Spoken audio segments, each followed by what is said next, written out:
A bedtime story. Gosh, I'm not good at the improv. Let's see if I can think of something. How about... There once was a boy who lived with his mother, but he was very bored. Well, the poor boy was not allowed to go outside because his mother was very afraid for his safety. But the boy really yearned to go outside. The world seemed so large, and he had read in books, well, the one book at least, that his uncle had given him, that there were cities, and he lived in just a village. So he decided that he was gonna sneak out. He was gonna sneak out into the woods and see what's out there. He waited until his mother was asleep, and he snuck out. He took a little bit of food with him, and then he was gone. He absconded. But don't worry, it was a very kind forest. Then he got eaten by wolves. No wolves. He went into the woods, and it was quiet. A quiet that wasn't quiet. There were rustlings of trees and the occasional little hoot of an owl. He felt very exposed. "Oh, what are you doing there, oh little boy?" he heard suddenly, and turned around quickly. But it was a little cat-like creature looking at him. He's like, Are you a cat? I've seen cats before." He's like, No, I'm not any cat. I am the cat. Don't worry about anything. We will help you with anything. What is your problem here? And the boy looked down and he was like, "I want to see the world." "Ah, the world, you say? Well, the world is mighty large. What in particular is it that you want to see?" He took the boy by his hand and led him away to a ring of flowers and said, "Close your eyes." "Yes, close your eyes." The boy closed his eyes, and he felt a warm spring breeze, like that cozy wind when you open your window. Fresh, with flowers and scents. And then there were other noises, not night noises. He was fascinated and opened his eyes to see a land of twilight, of colors he'd never seen before except in the sunset. It was gorgeous to him, and he gasped in joy. "What is this?" he asked. "Oh, just a place away from home. You're going to enjoy it here." He was so happy. The cat person led him to a little village that was so small. It was made for people his size.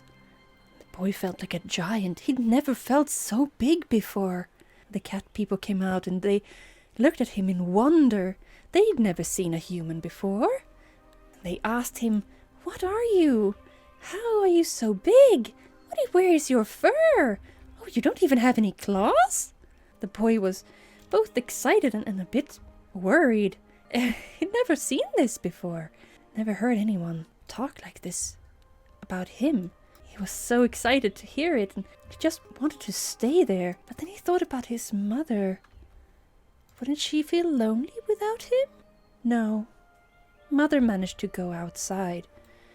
She could meet people. She could talk to the people outside in the village. But he had no one. And so he decided he was gonna stay here. But the problem was he was so big. How is a big person supposed to fit in that small, small place? They worked over the warm days of sunshine and honey mead, well, honey drinks. And the boy was so happy. For years he was happy there. they built him his own house that was huge, and the little catlings came and looked at his house, and they climbed all over the place, and he loved it. But he wondered how his mum was doing, you know? How was his mother doing? He had not seen her for a very long time. He was happy, but how was she? He asked the catlings if he could perhaps go back to where he came from. And they looked at each other a little bit warily, like, I don't know if that's such a good idea. No, I don't think you should do that. He was concerned that they would have such concerns, that they would not feel the same joy about, well, the same nostalgia that he did. But he thought, it went well last time I went outside. I should go back to that place where I came in. I know where it is. It shouldn't be a problem. So, just like he did with his mother those years ago, he snuck out of the village, snuck away to the circle of flowers. He thought he knew how to make it work, if you just wished hard enough. Yes, if you just wished hard enough, you could do it. At first nothing happened, but then it did. Oh, it did. There was cold. That a smell of snow he hadn't smelled in years. This place only had summer. Just flowers and good times, really. So it took him by surprise by how cold it was. Instead of the flowers, there were stones, small stones in a ring. He thought. Well, of course flowers can grow in winter. So he went back the road that he remembered to the village. It was so much bigger than he remembered. How could it have grown like this in just a couple of years? The houses looked different and... that was strange. He came to where his house should be, where his mom should be.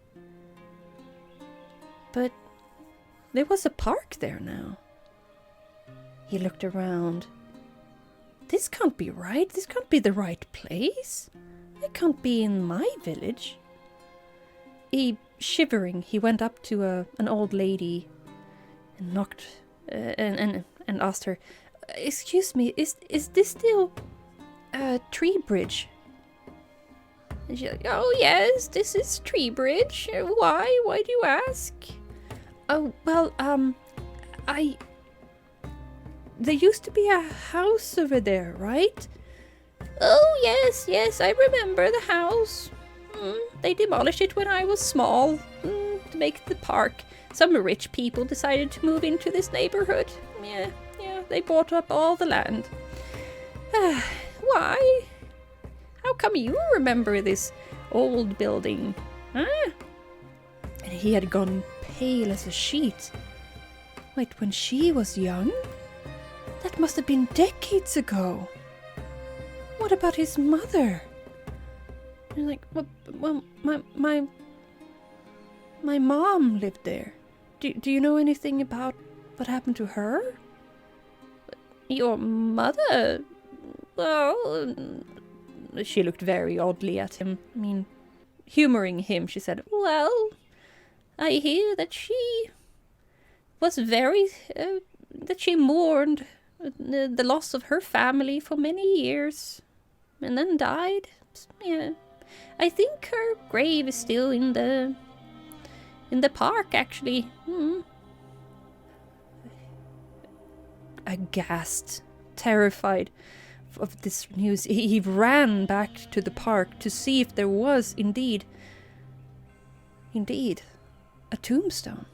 It wasn't big, it wasn't spectacular, but there was his mother's name and an inscription about how she missed him didn't know what to do.